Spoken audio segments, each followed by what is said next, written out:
Bueno, vamos abriendo la Biblia en Hebreos 11. Con la ayuda de Dios ya terminamos el capítulo el día de hoy.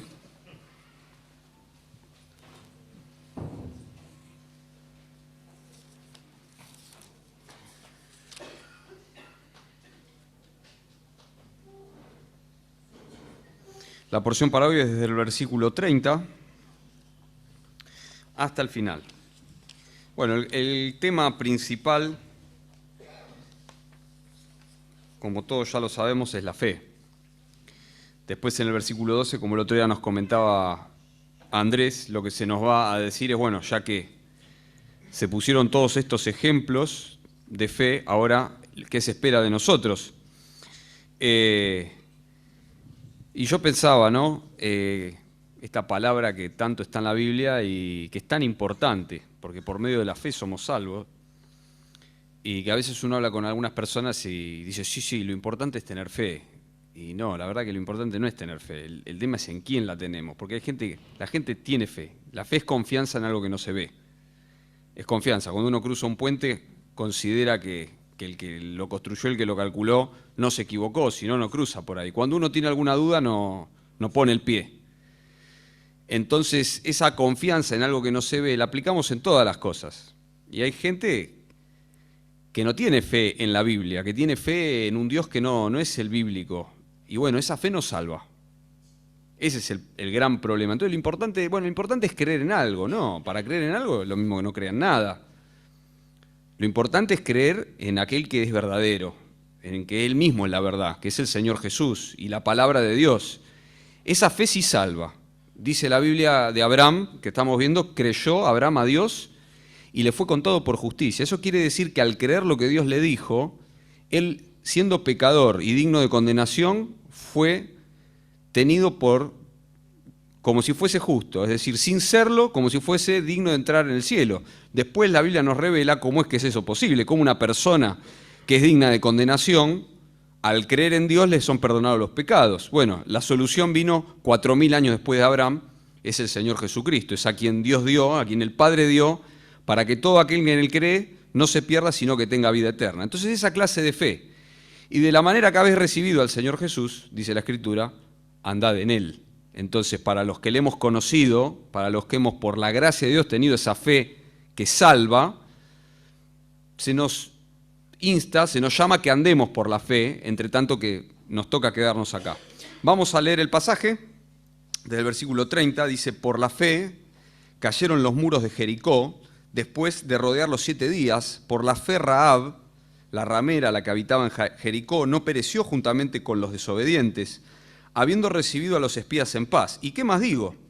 Porque el tiempo me faltaría contando de Gedeón, de Barak, de Sansón, de Jefté, todos esos aparecen en el libro de los jueces, de David, que aparece en primero de Samuel en adelante, así como de Samuel y de los profetas, que por la fe conquistaron reinos, hicieron justicia, alcanzaron promesas, taparon bocas de leones, apagaron fuegos impetuosos, evitaron filos de espada, sacaron fuerzas de debilidad, se hicieron fuertes en batallas, pusieron en fuga ejércitos extranjeros. Las mujeres recibieron sus muertos mediante resurrección, mas otros fueron atormentados no aceptando el rescate a fin de obtener mejor resurrección. Otros experimentaron vituperios y azotes y a más de esto prisiones y cárceles. Fueron apedreados, aserrados, puestos a prueba, muertos a filos de espada. Anduvieron de acá para allá, cubiertos de pieles de ovejas y de cabras, pobres, angustiados, maltratados, de los cuales el mundo no era digno, errando por los desiertos, por los montes, por las cuevas y por las cavernas de la tierra. Y todos estos, aunque alcanzaron buen testimonio mediante la fe, no recibieron lo prometido, proveyendo Dios alguna cosa mejor para nosotros, para que no fuesen ellos perfeccionados aparte de nosotros. Bueno, vamos a ver un poquito acá. Termina el relato de dar un montón de ejemplos que están en el Antiguo Testamento, los cuales el escritor, y Dios por medio del escritor, considera que nosotros ya sabemos, porque cada una de estas personas es una porción grande de la Escritura en sí mismo. Es importante que nosotros esto lo conozcamos. Acá el mensaje tiene que ver refiriendo los hechos de fe. Y dice, bueno, Jericó le dieron vuelta 7 veces, Rahab la ramera. Bueno, es bueno que cada uno de nosotros, si no lo leyó, se interiorice. No son solamente historias y personajes, esto pasó en serio. Son historias verdaderas. Nosotros decimos personaje, parece que a veces le damos una cuota de teatralidad. En realidad fue gente en serio. Dice que Elías fue sujeto a pasiones semejantes a las nuestras, pero él era semejante a nosotros.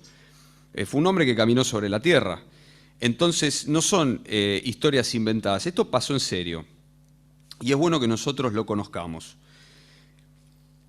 En particular, el tema de Jericó, cada una de estas historias, cuando el escritor la cita, trae una idea a la mente del que lo leyó. Pero en particular, Dios le dijo, en una ciudad que estaba muy cerrada y Josué tenía que tomarla con el pueblo, no fue la forma convencional. Las ciudades que tenían muros altos se hacían escaleras o se ponían algunos troncos con poleas, se trataba de derribar la puerta, le ponían fuego a la puerta, se acercaban al muro. Bueno, le dijo, bueno, vos tenés que darles 7 vueltas, los 6 días de la semana, después el 7º día vas a dar 7 vueltas, van a gritar todo y cuando griten los muros van a caer. Bueno, como el otro día nos contaba Omar, lo que el Señor les pedía era algo irrazonable, que dándole vuelta alrededor 7 días y después Dios le pidió algo irrazonable, pero una vez más, las cosas que nos pide Dios muchas veces son irrazonables para que pueda funcionar la fe. Pues si no, si fueran razonables, las razonaríamos y no tendríamos que confiar en algo que no vemos. Y muchas veces la vida de fe, la vida que Dios nos pide que caminemos acá después de conocerle, es así. Dios nos pide algo que es loco, dicho con todo respeto, porque el Evangelio es locura a los que se pierden. Pero dice la Escritura que las cosas que son de Dios han de discernirse espiritualmente. Entonces, ¿nosotros qué sabemos? Que dice la Biblia que Dios honra a los que le honran. ¿Y a Dios cómo se le honra? Creyéndole. Cuando le preguntaron al Señor Jesús cuáles son las obras de Dios, Él le dijo que creáis en el que Él ha enviado, que creáis en Jesucristo. Dice, las obras de Dios es creer. Entonces, creerle a Dios, y Dios honra a los que le honran. Tiene otra parte el versículo, dice que los que le desprecian serán tenidos en poco. Yo nunca despreciaría a Dios, pero la verdad es que nunca decimos, Dios te desprecio. Pero en el fondo a veces, cuando nosotros no creemos lo que Dios nos dijo, estamos teniendo un poco la palabra de Dios. Cuando Dios nos manda algo y pone algo delante de nosotros, en la manera de vivir o en la manera de conducirnos, cuando nosotros vivimos de otra manera, nosotros comprendiendo lo que Dios nos dice, en el fondo estamos teniendo un poco a Dios. El que tiene un poco la palabra de Dios, tiene un poco a Dios. Entonces, y Dios cuando ve que hay una fe que a pesar de las dificultades dice, bueno, yo le creo a Dios, yo voy a hacer esto aunque no me parezca razonable. Y Dios honra a los que le honran. ¿Por qué? Dice que es galardonador de los que le buscan. Dice que sin fe, veníamos leyendo en hebreo, es imposible agradar a Dios. Porque es necesario que los que se le acercan a Dios crean que le hay, que existe, y que es premiador. Eso es galardonador, es premiador. Y Dios, que es maravilloso, que uno dice, ¿por qué tiene que ser premiador? No corresponde que nos premie de nada. Sin embargo, Él le gusta premiarnos. Pone por delante la bendición, nos hace caminar en ella y quiere premiarnos por eso. Entonces, esa es la fe que salva, la fe puesta en la palabra de Dios, no en cualquier cosa, y la fe como una expectativa de que Dios va a hacer lo que Él dijo, y que Dios honra a los que le honran. Cuando habla de todos estos ejemplos y empieza a mencionar a Gedeón, Jueces, 1 de Samuel, 2 de Samuel, y después parece que dice, y todos los profetas, como que sigue todos los libros del Tanaj, del Antiguo Testamento, del libro. Es bueno que nosotros lo sepamos. La Biblia muchas veces se nos menciona el texto que dice que la fe viene por el oír y el oír por la palabra de Dios. Fortalece nuestra fe conocer la Escritura. Como nos decía Ezequiel, fortalece nuestra fe pasar tiempo con la Escritura porque es pasar tiempo con Dios. Entonces yo pensaba, qué importante, porque acá el escritor les refirió una porción de la Biblia que si yo la agarro es así en hojas, se las refirió a todos los que estaban leyendo y los que estaban leyendo sabían de qué hablaba. Qué bueno que nosotros, cuando se nos menciona así, o lo mencionamos en la reunión, podamos saber de qué estamos hablando. Y si no es así, que nos anime a decir, yo quiero esta bendición. Entonces voy a ir a buscar lo que acá dice, porque es para mí. Dios lo puso para mí, lo puso para usted, lo puso para vos. Bien, cuando dice en el versículo 35, las mujeres recibieron sus muertos mediante resurrección, aparentemente está hablando de los episodios de Elías y de Eliseo. Ambos dos resucitaron los hijos de dos mujeres. Una fue la viuda de Sarepta de Sidón, que lo recibió a Elías, que él le dijo al Señor, claro, se le muere el hijo, tras todo lo que estaba pasando, que había un hambre bárbara por la sequía que Dios mismo había traído. Y bueno, Dios le concede resucitarlo. Y después Eliseo, años más tarde, que lo sucede a Elías, con una mujer, creo que es la tsunamita, que lo hospedaba a él cuando él iba, también se le muere el hijo, que él mismo le había dado el tener, ¿no? Que esa mujer no podía tener. Y también lo resucita. Y bueno, acá lo que se nos deja ver es que estas mujeres tuvieron fe para creer que Dios era poderoso para resucitar a sus hijos. Como me hace acordar también a Abraham, que estábamos viendo. Dice que la Biblia dice cuando le dijo, ofreceme a tu hijo, tu único, en sacrificio, Hebreos revela lo que Abraham pensaba. Dice que él pensó que Dios era poderoso para resucitarlo. Dice, yo lo voy a matar y Dios me lo va a resucitar. ¿Por qué? Porque él me prometió que de este hijo me va a venir una descendencia grande. Y como Dios no falla, si Dios me dice que lo mate, lo va a resucitar. Así era la fe de Abraham y así una fe semejante tuvieron estas mujeres. Pero el versículo sigue y dice que otros fueron atormentados no aceptando rescate a fin de obtener una mejor resurrección. ¿Qué significa? Que otras personas de fe fueron, para no negar al Señor, para no ir en contra de la palabra de Dios, aceptaron ser atormentados, aceptaron ser torturados, a fin de obtener una mejor resurrección. ¿Cuál es una mejor? Bueno, la regeneración. Es la resurrección de regeneración, la que va a pasar cuando el Señor vuelva. Porque como Lázaro, los hijos de estas señoras, cuando resucitaron, después se volvieron a morir. Porque resucitaron a este tipo de vida que tenemos, volvieron a la vida. Pero dice que los otros no aceptaron rescate. Es como esa gente que la querían obligar a blasfemar, para no morirse, o mismo los amigos de Daniel, que le dijeron, si ustedes no adoran a la estatua, los vamos a tirar en el horno de fuego. Y ellos le dijeron, nuestro Dios tiene poder para librarnos del horno de fuego, pero aun si decide no librarnos, igual preferimos ser quemados antes que blasfemar, que negar a Dios, y antes que adorar una estatua que Dios dijo que no.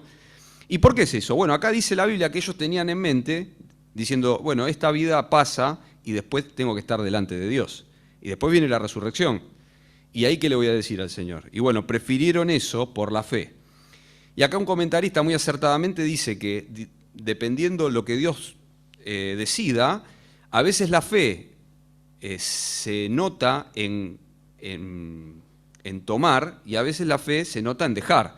Estas señoras tuvieron fe en creer que Dios les iba a dar algo, como Abraham. Abraham le creyó a Dios todas las promesas que le hizo. Yo te voy a dar una descendencia, te voy a dar una tierra después de vos. Y hubo otras personas que Dios les dijo, yo te voy a dar vida eterna, te voy a recibir, como Juan el Bautista, que le tocó que le cortaran la cabeza.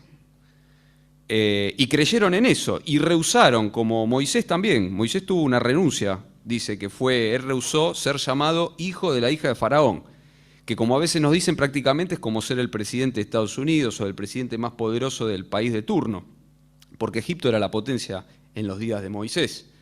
Entonces dice que él rehusó de los deleites temporales del pecado, es decir, de lo mejor que se podía tener acá, con tal del vituperio de Cristo, o sea, de sufrir las afrentas que sufría el pueblo de Dios, ¿no? Y al desierto con un pueblo que le hizo las 1001 y que le sacó, como uno dijera, canas verdes.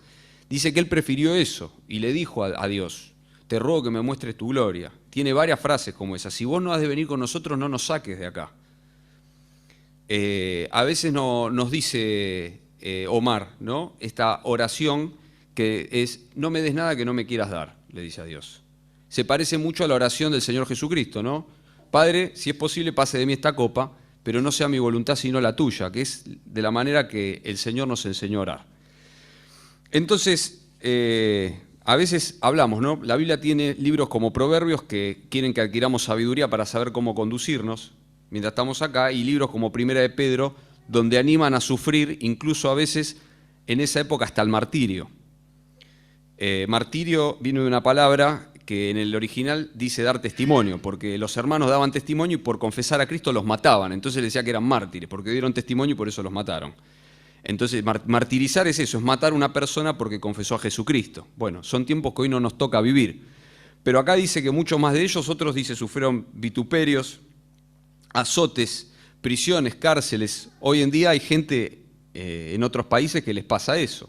Más cerca, por ahí hay gente que puede perder el trabajo, hay hermanos que cuentan que ha perdido el trabajo por causa del Señor Jesucristo. Y hay otros hermanos que a uno le toca conocer, han estado dispuestos a renunciar un mejor pasar por causa del Señor. Hay hermanos que teniendo la posibilidad, lícita hermanos, porque hay cosas, no solamente de lo que es pecaminoso ni se nombre, como dice el apóstol Pablo, pero de cosas lícitas que no tienen nada de malo, entendiendo que la voluntad de Dios es otra, porque esa es la otra. Cuando nos acercamos a la palabra de Dios hay que orar, hermanos, que el Señor nos dé un corazón dispuesto a escuchar la voz de Él y no tratar de cambiarla, ¿no? Había un hermano que decía, bueno, le hago mis planes a Dios y le digo, toma, firma. No, a Dios hay que decirle, Señor, ¿cuál es tu voluntad para mi vida? ¿Será por acá? ¿Será por allá? Si no, la otra es hacerle, Señor, mis planes son estos, toma, firma. Y eso es como un trámite orar, ¿no? Bueno, ya oré, ya le dije todo lo que yo quiero y ahora haga lo que yo quiero. No, no es así. Tenemos que reconocer que muchas veces la voluntad de Dios puede no coincidir con nuestras expectativas, porque somos pecadores. Entonces nos acercamos a la Biblia y tratamos, y hermanos, como decía recién, entendiendo que la voluntad de Dios era para allá, dijeron, bueno, yo tengo la posibilidad de ir para acá, que a mí me gusta, pero decido ir para allá y tener un no tan buen pasar por honrar a Dios. ¿Por qué? Porque Dios me prometió que me va a ir mejor por acá. ¿Mejor en esta vida? No, en esta vida tenés lo suficiente y tenés el estar lleno. El Señor Jesucristo dijo que el que quiera salvar su vida la va a perder. Y el que la pierda por causa de mí, dijo el Señor Jesucristo, la va a encontrar. Esto vale, ya sea para dar la vida en un segundo con un balazo o con que nos corten la cabeza, que es cierto, o vale para todos los días de la vida. El que busca su propia satisfacción va a ser un insatisfecho. Así le pasó a Salomón en Eclesiastés. Yo tuve esto, fui rey en Israel, tuve esto, no sirve nada. Estoy insatisfecho. El que busca su propia satisfacción está insatisfecho. La gente insatisfecha, ¿qué hace? Y bueno, me voy de compra. ¿Y después qué hace? Porque otra vez está mal y me voy de compra de vuelta hasta que se le acaba la plata. Hay gente que, bueno, y salgo con amigos. Y... Cuando uno tiene hambre tiene que comer, cuando tiene sed tiene que tomar agua, pero cuando tiene sed de Dios no la tiene que tapar con otra cosa. Y los seres humanos somos mandados a hacer para taparlo con otra cosa. ¿Y nos puede pasar a los hijos de Dios también? Sí. Nos puede pasar a nosotros. El Señor Jesucristo dijo, el que tome de esta agua que yo le voy a dar, no va a tener sed jamás, pero si vamos a tomar otro pozo, vamos a tener sed igual, aunque seamos hijos y ya le hayamos conocido. Así que la fe que se muestra en tomar, porque uno cree que Dios me va a dar lo que me prometió, o en rehusar algo que a Dios no le gusta, porque Dios me prometió que lo que viene después es mejor. En esta vida, sí, puede ser, pero en la otra más. En la otra más. Dice la Escritura una frase que a mí cada vez que la leo, como tantas cosas que me pasa con la Escritura, me avergüenzo y me pregunto, Señor, ¿el mundo será digno de mí? Porque dice de toda esta gente que se nos pone como ejemplo, que el mundo no era digno de esta gente. Dice la Escritura, lo dice el Señor Jesucristo, que lo que los hombres tienen por sublime, delante de Dios es abominación. Me acuerdo una vez, no sé quién fue, o sea, me acuerdo que pasó, pero no sé si fue Marco o si fue Martín, pero cuando estábamos con los preadolescentes venían a hablar y a compartir la Biblia, y a uno se le ocurrió decirle a los chicos que Messi se iba al infierno. ¿Para qué? Los pibes lo querían matar. Pero lo cierto es que si Messi no confiesa al Señor Jesucristo y se arrepiente de sus pecados, se va al infierno. Así, hermano, no me maten ustedes también, hermano. Lo que los hombres tienen por sublime delante de Dios es abominación. Entonces, delante de Dios, ¿qué es lo importante? Dice, Moisés, mi siervo, ha muerto. ¿Qué título, no? Porque que lo diga uno, pero lo dice Dios, que era siervo de Dios. Lo dice Dios. Y Moisés es conocido porque está en la Biblia, pero a Moisés en su tiempo lo menospreciaron, al Señor Jesucristo lo menospreciaron. Él fue menospreciado, lo dice el Salmo 53, y él fue tenido en poco por todos en sus días, sin atractivo para que le deseemos, pero delante de Dios dice, este es mi hijo amado en quien yo tengo complacencia. Entonces los valores, lo que importa, depende de quien juzgue, y acá el juez de toda la tierra es el Padre, que ha dado todo el juicio al Hijo, ¿no? Como dice la Escritura, pero el juicio de valor que vale es el del Señor. Y yo pienso, a veces se nos cambian las cosas. Escuchamos demasiado la tele, escuchamos demasiado la radio, y se nos cambian los parámetros y empezamos a pensar como el mundo. Y eso cambia nuestra conducta, cambia nuestra manera de hablar, cambia nuestra manera de expresar cosas en las redes, en los estados. Y uno dice, ¿yo soy digno del mundo? ¿El mundo me considera digno de él? Obviamente que nosotros se nos llama a estar en paz con todos, pero como decía una vez hace poco un hermano, cuando uno se convierte a Cristo, dice, no va a hacer falta que dejes a tus amigos te van a dejar a vos. Si uno hace la voluntad de Dios, lo más probable es que la gente que anda según la carne, a uno le incomode, porque la luz vino al mundo y los hombres amaron más las tinieblas porque sus obras eran malas. Cuando uno prende la luz se ve todo lo que está mal, entonces apaga la luz.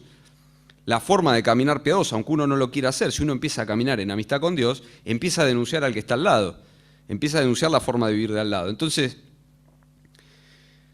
el mundo tiene problema con nosotros, el mundo nos es contrario, el mundo no son, como dice Fernando, los pajaritos, el pasto, los árboles, el mundo es un sistema que armó el hombre para vivir a espaldas de Dios como a ellos les gusta, como a ellos les parece, y se felicitan entre sí y hacen trofeos y coronas y dicen, bueno, ¿quiénes hacen ranking? ¿Quién es el más conocido, el que tiene más votos, el que tiene más vistas, el que tiene más plata, el que tiene...?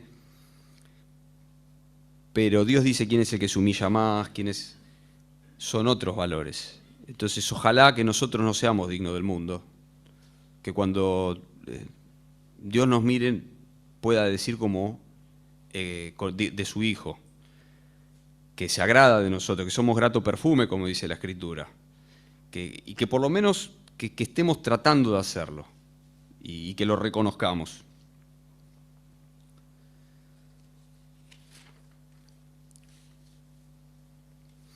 Dice la Escritura en el 39 que todos estos, toda la lista que viene haciendo incluso más atrás de la porción que me toca a mí, todos los que se vinieron viendo los viernes atrás, todas estas personas que alcanzaron buen testimonio mediante la fe, no recibieron lo prometido. Pero uno dice, pero como algunos sí recibieron lo prometido, las mujeres recibieron a los muertos por resurrección y otros, Abraham recibió a Isaac, y bueno, pero bueno, lo que está diciendo acá, hay una promesa general. Hay otra escritura que dice, no recibieron todo lo prometido. De un reino y de un rey, de un salvador. Hay un versículo que dice, en cuanto a mí estaré satisfecho cuando despierta tu semejanza, que ninguno recibió. Que todavía es una promesa futura. Sigue la escritura y dice, proveyendo Dios alguna cosa mejor para nosotros, para que no fuesen ellos perfeccionados aparte de nosotros. Acá hay como una idea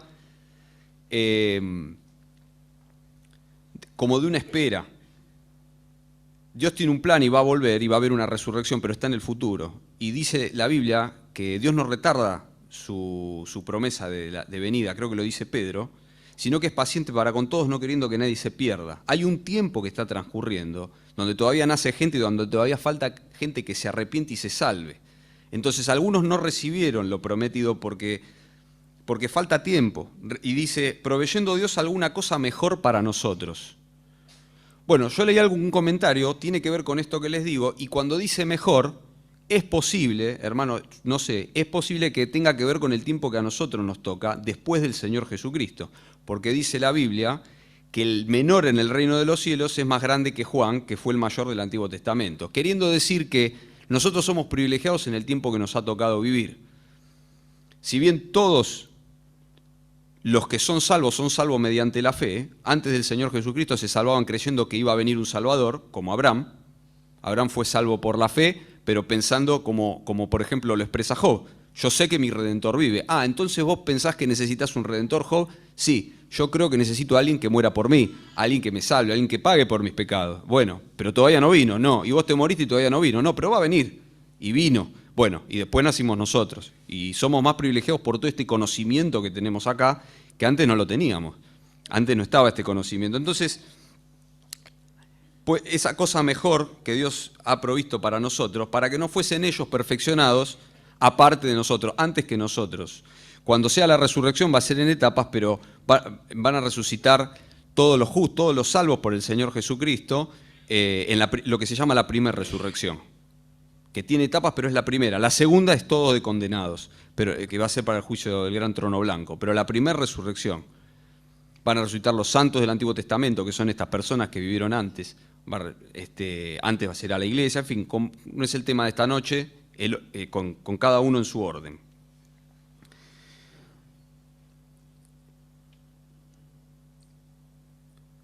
Bien.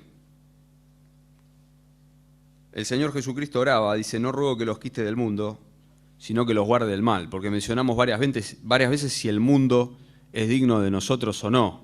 Nosotros tenemos que estar entre las personas, no es que no, pero como el Señor Jesucristo no vivía como ellos, comía con pecadores, los recibía, pero no vivía como ellos. Entonces, no vivimos como su vana manera de vivir, pero Dios nos dejó acá para eso. Para contar, como le dijo al Gadareno, ¿no? Ve y cuenta cuán grandes cosas ha hecho Dios contigo. Ve a los tuyos, le dice, y cuenta cuán grandes cosas ha hecho Dios contigo. Así que, hermanos, el Señor nos dé la gracia, le podamos pedir al Señor, aumentanos la fe, como lo dijeron los discípulos, uno lee esto y yo por lo menos uno se queda chiquitito, ¿no?